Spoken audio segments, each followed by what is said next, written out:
नमस्कार, एक बार फिर से आपका हमारे YouTube चैनल में स्वागत करते हैं। बच्चों, आज इस वीडियो में हम डिस्कस करेंगे वैद्युत सेल के बारे में, वैद्युत सेल के आंतरिक प्रतिरोध के बारे में, वैद्युत सेल का EMF और टर्मिनल विभवांतर के बारे में, ठीक ना। तो वैद्युत सेल से रिलेटेड जो भी टर्म्स है उन सारे टर्म्स को आज इस वीडियो में समझने की कोशिश करते हैं। चलिए, सबसे पहले बात आती है कि वैद्युत सेल क्या है, ठीक है। तो वैद्युत सेल एक ऐसा डिवाइस है या एक ऐसा यंत्र है जो क्या करता है, रासायनिक ऊर्जा को वैद्युत ऊर्जा में परिवर्तित करता है। एक लाइन का डेफिनेशन है, वैद्युत सेल वह युक्ति है जो रासायनिक ऊर्जा को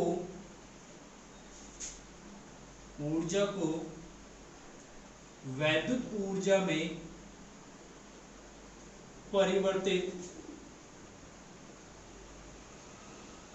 करता है। सिंपल सा डेफिनेशन वैद्युत सेल का कि वैद्युत सेल वह युक्ति है जो रासायनिक ऊर्जा को वैद्युत ऊर्जा में परिवर्तित करता है, या हम कह सकते हैं कि वैद्युत सेल वह युक्ति है जो किसी भी वैद्युत परिपथ में धारा को निरंतर प्रवाहित कराता रहता है। तो ऐसी युक्ति को हम कहेंगे वैद्युत सेल, ठीक है। वैद्युत सेल का जो संरचना है, स्ट्रक्चर है, वो किस तरीके का होता है, संरचना, ठीक है। इसमें बेसिकली एक बर्तन होता है, एक बीकर होता है। उस बीकर के अंदर क्या करते हैं, वैद्युत अपघट्य का विलयन भर देते हैं, जैसे CuSO4 कॉपर सल्फेट का विलयन भर देते हैं, और इसके अंदर दो अलग अलग हम क्या करते हैं, धातुओं की रॉड को डाल देते हैं। दो अलग अलग धातुओं की दो प्लेटों को रखा जाता है, ठीक है। एक प्लेट जिसमें से पॉजिटिव होता है, इस प्लेट पॉजिटिव प्लेट को इसको हम एनोड कहते हैं। जो नेगेटिव प्लेट होता है, ये नेगेटिव प्लेट हमारा कैथोड कहलाता है, ठीक है। तो जो एनोड होता है ये हमारा बना होता है कॉपर का, Cu का, और जो कैथोड होता है ये हमारा होता है Zn का, जिंक का, ठीक है। क्लियर है।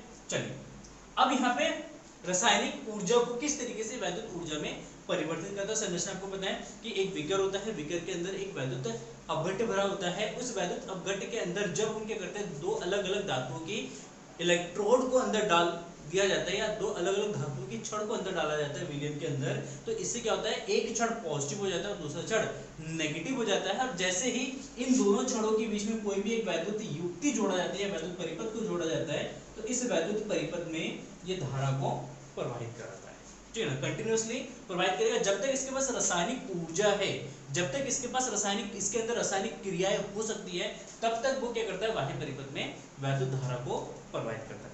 और फिर बाह्य परिपथ से वैद्युत धारा प्रवाहित होता हुआ फिर वैद्युत अपघट्य के अंदर भी यहाँ पे वैद्युत धारा प्रवाहित होता है, नेगेटिव टू पॉजिटिव के डायरेक्शन में, ठीक है। तो सेल के अंदर क्या होता है, वैद्युत धारा की जो दिशा होती है वो नेगेटिव टू पॉजिटिव की तरफ होता है, और सेल के बाहर जो धारा होता है वो पॉजिटिव टू नेगेटिव फ्लो होता है। ये आपको याद रखना है, ठीक है।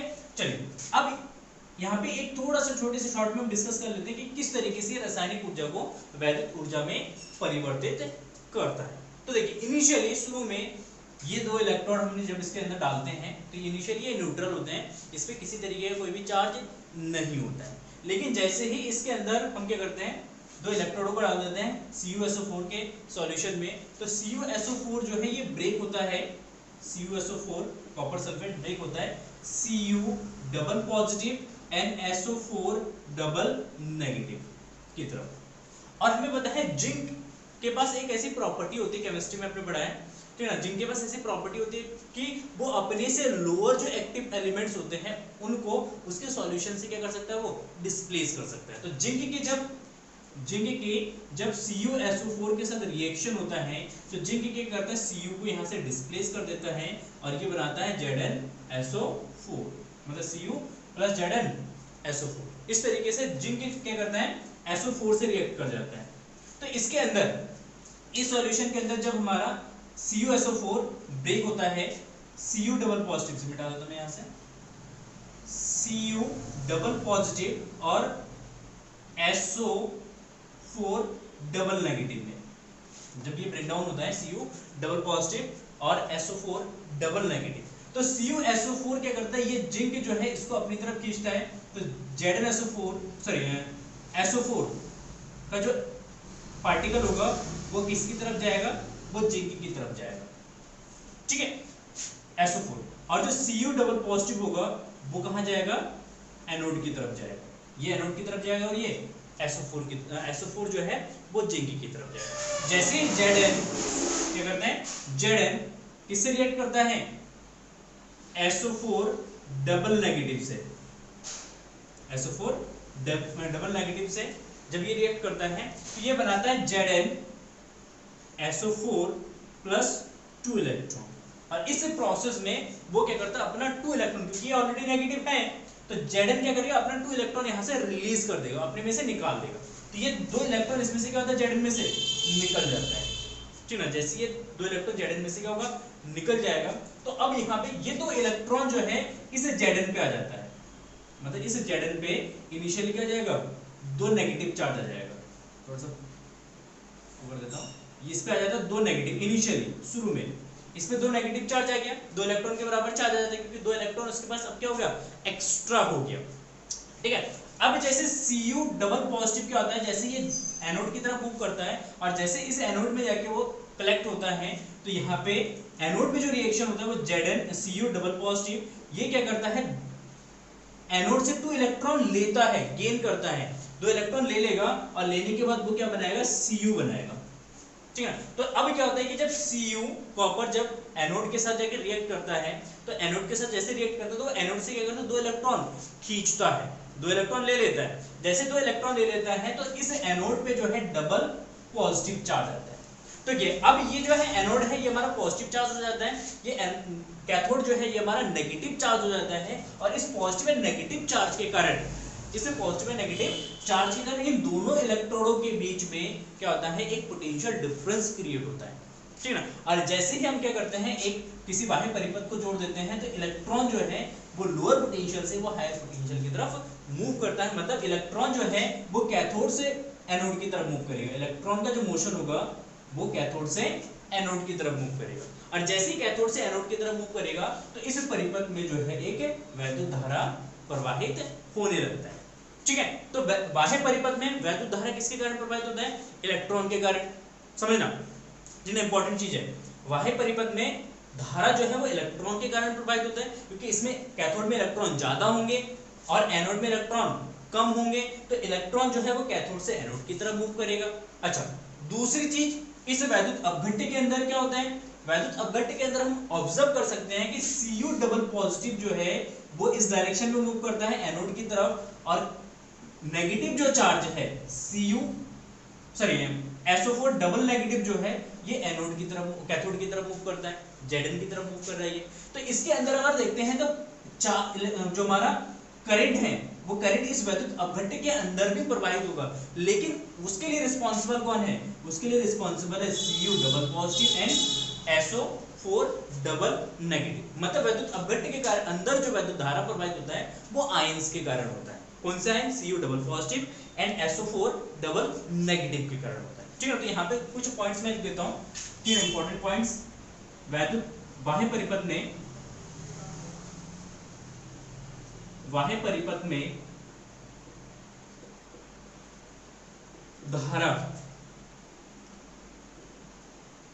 धारा एनोड से कैथोड की तरफ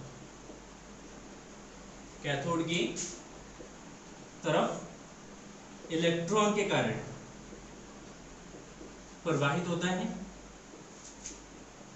ठीक ना। और सेकंड पॉइंट, आंतरिक परिपथ का मतलब वैद्युत अपघट्य में, आंतरिक परिपथ यहां पे लिख देता हूं, वैद्युत अपघट्य में, देखिए वैद्युत अपघट्य में वैद्युत धारा, ठीक ना, कैथोड से एनोड की तरफ, कैथोड से एनोड की ओर,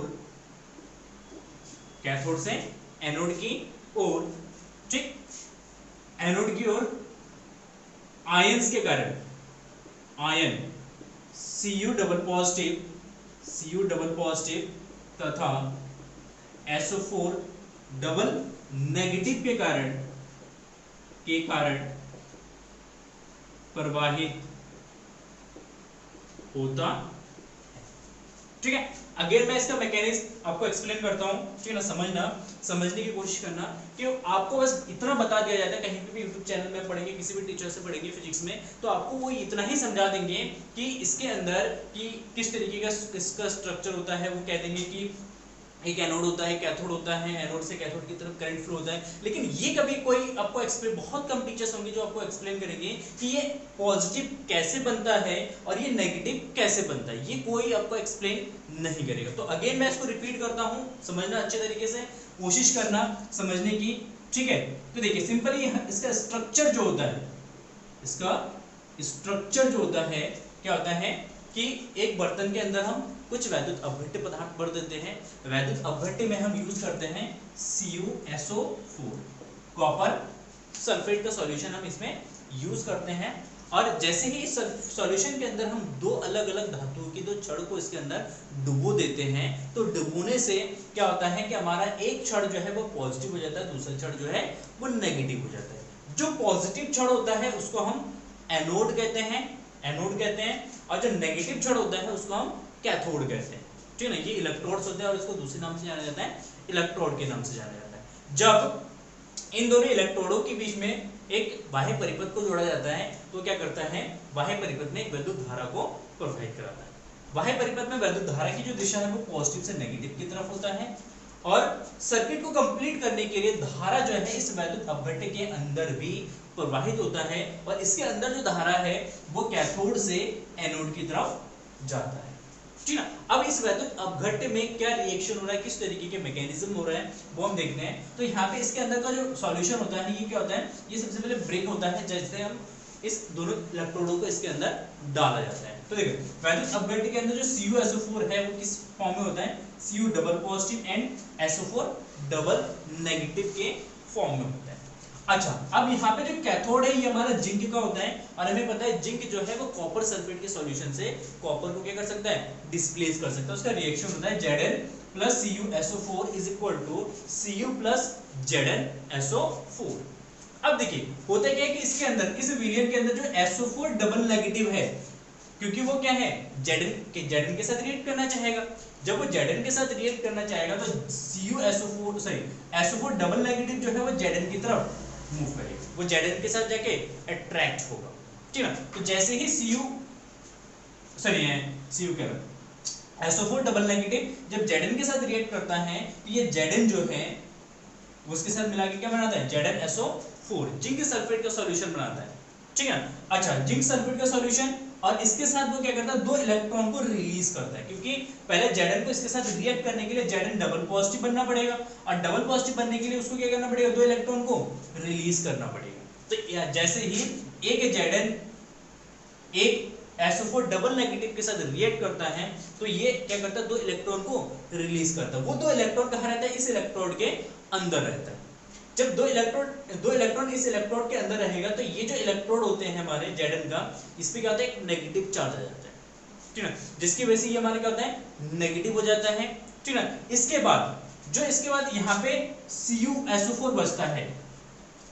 ये CuSO4 जैसे कि इनको हम क्या करेंगे, एक्सटर्नल सर्किट के साथ कनेक्ट करेंगे, ठीक है, जैसे कनेक्ट करेंगे, क्योंकि ये हमारा मान लो ये नेगेटिव, इस पे नेगेटिव चार्ज आ गया, नेगेटिव 2 कूलम का चार्ज आ गया मान लेते हैं, तो नेगेटिव 2 कूलम के कारण क्या होगा, इसमें एक नेगेटिव पोटेंशियल होगा, क्या होगा, नेगेटिव पोटेंशियल होगा। अच्छा, मान लेते हैं इसमें अभी तक कोई चार्ज नहीं है, बिल्कुल न्यूट्रल है तो ये जीरो चार्ज, जीरो पोटेंशियल पे होगा, तो ये जीरो पोटेंशियल या नेगेटिव पोटेंशियल, तो ये हायर पोटेंशियल होगा या लोअर पोटेंशियल होगा। तो इसीलिए इसके अंदर जो इलेक्ट्रॉन होंगे, इस इलेक्ट्रोड के अंदर जैसे इन दोनों इलेक्ट्रॉन को एक एक्सटर्नल सर्किट के साथ जोड़ेंगे तो क्या होगा, वो इलेक्ट्रॉन जो है वो लोअर पोटेंशियल से, मतलब कैथोड से वो एनोड की तरफ मूव करेगा। जैसे ही एनोड की तरफ मूव करेगा तो ये इलेक्ट्रॉन नीचे की तरफ मूव करता जाएगा, और जैसे ही यहाँ इस एंड पे पहुंचेगा तो ये थोड़ा सा क्या होगा, थोड़ा सा नेगेटिव हो जाएगा। जैसे स्लाइटली नेगेटिव होगा तो ये नेगेटिव इलेक्ट्रोड क्या करेगा, ये CuSO4 को क्या करेगा, अपनी तरफ खींच लेगा। जब ये अपनी तरफ खींचेगा तो CuSO4 जाके इसके साथ क्या होगा, इसको न्यूट्रल करता रहेगा। तो इस तरीके से इस पूरे सर्किट में क्या होगा, एक करंट जो है वो फ्लो होता रहेगा, और सॉल्यूशन के अंदर जो पॉजिटिव चार्ज है वो कैथोड से एनोड की तरफ मूव करता जाएगा, और जो नेगेटिव आयन है SO4 डबल नेगेटिव वो एनोड से कैथोड की तरफ मूव करता जाएगा। ये मैकेनिज्म है वैद्युत सेल के। आई होप आपको समझ में आ गया होगा। अगर समझ में आ गया तो इसको अपने लैंग्वेज में आप लिखने की कोशिश करना और लिख लेना इसको अपने लैंग्वेज में। इंपॉर्टेंट नहीं है, बस मैंने आपको मैकेनिज्म समझा दिया है कि किस तरीके से हमारा वैद्युत सेल वर्क करता है।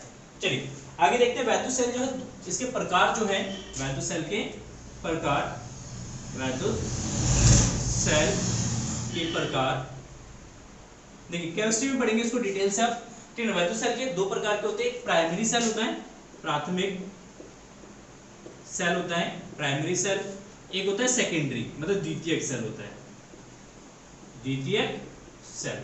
देखिए प्राइमरी सेल वो सेल होते हैं जिसको हम एक ही बार यूज कर सकते हैं, एक से ज्यादा बार इसको यूज नहीं कर सकते। जैसे आपका पेंसिल बैटरी है जो आप घड़ी में यूज करते हैं या आप किसी वॉच में यूज करते हैं, ठीक है ना। छोटे वाले जो नाइक्रोम के जो सेल्स आते हैं, वो सारे जो सेल हैं वो आपके किसके होते हैं, प्राइमरी सेल होते हैं। मतलब प्राइमरी सेल वह सेल होती है जिसको हम केवल एक ही बार यूज कर सकते हैं, अगर उसका चार्ज खत्म हो गया दोबारा से हम उसको चार्ज नहीं कर सकते हैं। द्वितीयक सेल वो सेल होते हैं जिनको हम मल्टीपल टाइम्स क्या कर सकते हैं, यूज कर सकते हैं, जिसको हम अगर सेल अगर डिस्चार्ज हो जाता है या बैटरी आपका डिस्चार्ज हो जाता है तो उसको अगेन हम क्या कर सकते हैं, चार्ज कर सकते हैं, ठीक है। तो द्वितीयक सेल को हम बार बार यूज कर सकते हैं, प्राइमरी सेल मतलब प्राथमिक सेल को हम एक ही बार यूज कर सकते हैं, ये है, ठीक है। प्राइमरी सेल के उदाहरण हो जाएंगे लैक्लेंसी सेल्स है, शुष्क सेल है, डेनियल सेल है।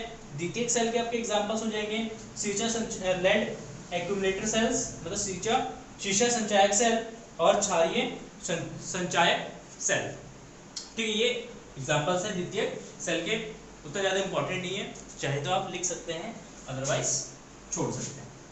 चलिए आगे बढ़ते हैं।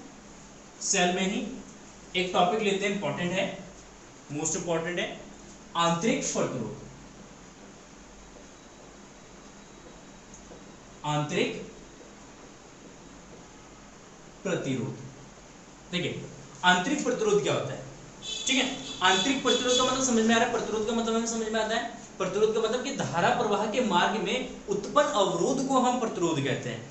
अगर किसी भी चीज में धारा अगर प्रवाहित हो रहा है और उस धारा के मार्ग में अगर कोई अवरोध है तो उसी अवरोध को हम क्या कहते हैं, प्रतिरोध कहते हैं, ठीक है। तो यहाँ पे आंतरिक प्रतिरोध का मतलब है कि जब धारा जो है इस वैद्युत अपघट्य के अंदर प्रवाहित होगा, जो हमारे पास सेल है, इस सेल के वैद्युत अपघट्य के अंदर जो धारा प्रवाहित होगा उस धारा के मार्ग में इन आयंस द्वारा, ये जो आयंस है इन आयंस द्वारा जो अवरोध उत्पन्न किया जाएगा उस अवरोध को ही हम क्या कहेंगे, आंतरिक प्रतिरोध कहेंगे, ठीक है ना। लिखते हैं अतः सेल के अंदर वैद्युत अपघट्य द्वारा धारा के मार्ग में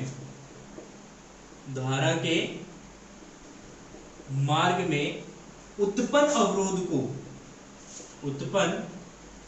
अवरोध को आंतरिक सेल का आंतरिक प्रतिरोध कहते हैं, सेल का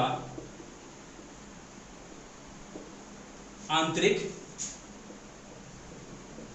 प्रतिरोध कहते हैं, ठीक है।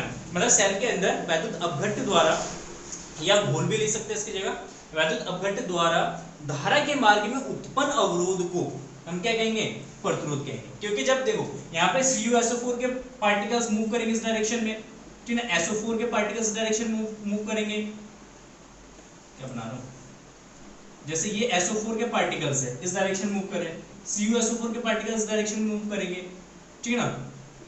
तो ये जब मूव करते रहेंगे तो एक दूसरे के साथ क्या करते रहेंगे, कोलिजन करते रहेंगे। जैसे CuSO4 इधर, SO4 इधर जाएगा, Cu इधर आएगा, तो एक दूसरे के साथ क्या करेंगे, कोलाइड करेंगे, एक दूसरे के साथ टकराता रहेगा। तो घोल के अंदर जो आयंस होंगे जब वो मूव करेगा आयन घोल के अंदर, तो क्या करेंगे, एक दूसरे के साथ टकराते रहेंगे, ठीक है। और इन्हीं टक्करों की वजह से क्या उत्पन्न होगा, प्रतिरोध उत्पन्न होगा, और जिसको हम कहेंगे सेल का आंतरिक प्रतिरोध। इसे स्मॉल r से प्रदर्शित करते हैं, इसे स्मॉल r से प्रदर्शित करते हैं, ठीक है। मतलब बाह्य प्रतिरोध को कैपिटल R से प्रदर्शित करेंगे और जो आंतरिक प्रतिरोध होगा इसको स्मॉल r से प्रदर्शित किया जाता है। अब देखिए सेल का जो संकेत होता है, सेल का संकेत मतलब उसको किस तरीके से सर्किट में अगर सेल को रिप्रेजेंट करना है तो उसको किस तरीके से रिप्रेजेंट किया जाता है।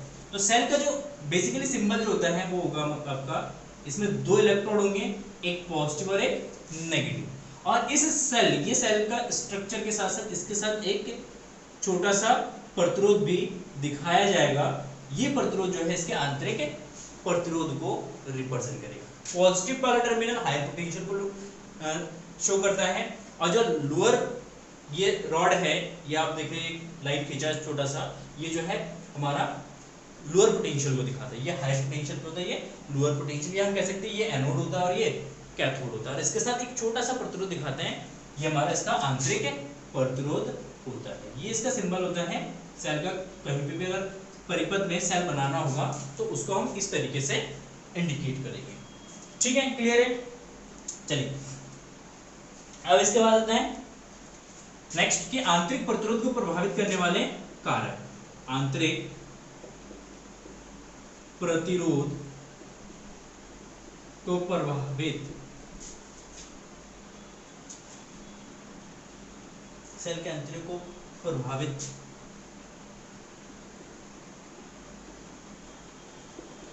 करने वाले कारक। देखिए सेल को, जो सेल का आंतरिक प्रतिरोध उसको प्रभावित करने वाले कौन कौन से कारक है। ठीक है, देखिए सबसे पहले यहाँ पे फर्स्ट आता है कि दो इलेक्ट्रोडों के बीच की दूरी कितनी है। ठीक है, तो सबसे पहला ये प्रभावित करने वाले कारक है दो इलेक्ट्रोडों के बीच की दूरी। दो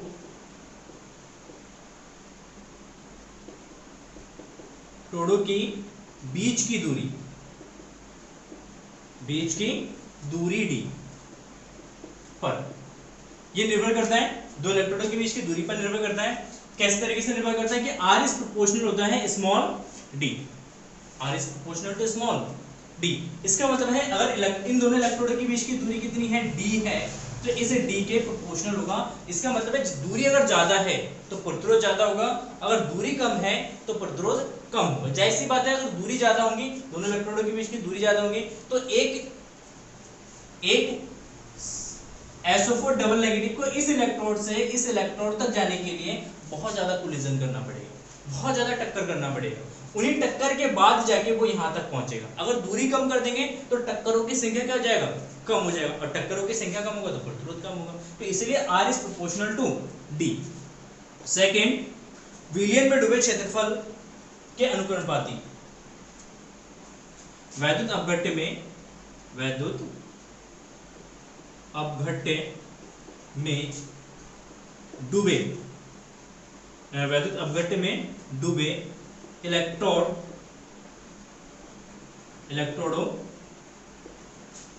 के क्षेत्रफल के व्युत्क्रमानुपाती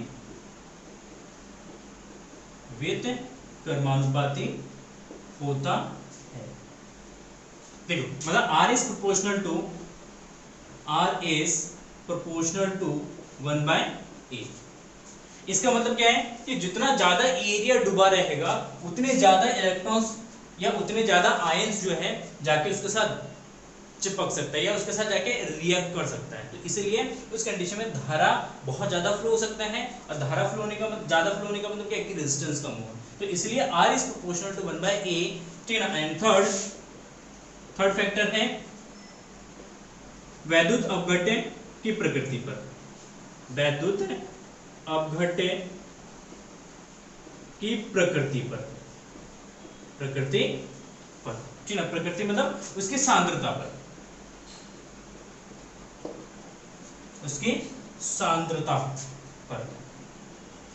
ठीक है, तो अगर इन दोनों लॉस को अगर मिलाएंगे तो यहाँ पे मिलेगा हमें R is proportional to D/A, और जब प्रोपोर्शनलिटी का साइन यहाँ से रिमूव करेंगे तो R is equal to C D/A, जहाँ पे C जो है वो सांद्रता को रिप्रेजेंट करते हैं, कांस्टेंट है, और C जो है यहाँ पे सांद्रता है किसकी, वैद्युत अपघट्य की। ठीक है, तो C जो है यहाँ पे ये डिनोट करता है इसकी प्रकृति। तो मतलब जो सेल का आंतरिक प्रतिरोध उसको प्रभावित करने वाले तीन कारक हैं। पहला कारक दोनों इलेक्ट्रोडों के बीच की दूरी, सेकंड डूबे हुए भाग का क्षेत्रफल, इलेक्ट्रोड के डूबे हुए भाग का क्षेत्रफल एंड थर्ड जो हमने विद्युत अपघट्य यूज किया है उस विद्युत अपघट्य की सांद्रता कितनी है, उसकी सांद्रता पे भी निर्भर करता है। ठीक है, तो ये कुछ फैक्टर्स है विद्युत सेल के आंतरिक प्रतिरोध को प्रभावित करने वाले कारक। ठीक है, चलिए फिर नेक्स्ट वीडियो में हम डिस्कस करते हैं वैद्युत सेल का वैद्युत वाहक बल और इसके बाद उसका ईएमएफ एंड टर्मिनल वोल्टेज आंतरिक प्रतिरोध और ईएमएफ में संबंध। ठीक है, चलिए आज के लिए बस इतना ही। अगर आपको वीडियो पसंद है तो प्लीज वीडियो को लाइक कर दीजिए, अपने दोस्तों से शेयर जरूर करिए और चैनल पर नए हैं तो प्लीज चैनल को सब्सक्राइब करें, नोटिफिकेशन बेल को जरूर दबाएं। चलिए फिर मिलते हैं नेक्स्ट वीडियो में, तब तक के लिए जय हिंद जय भारत।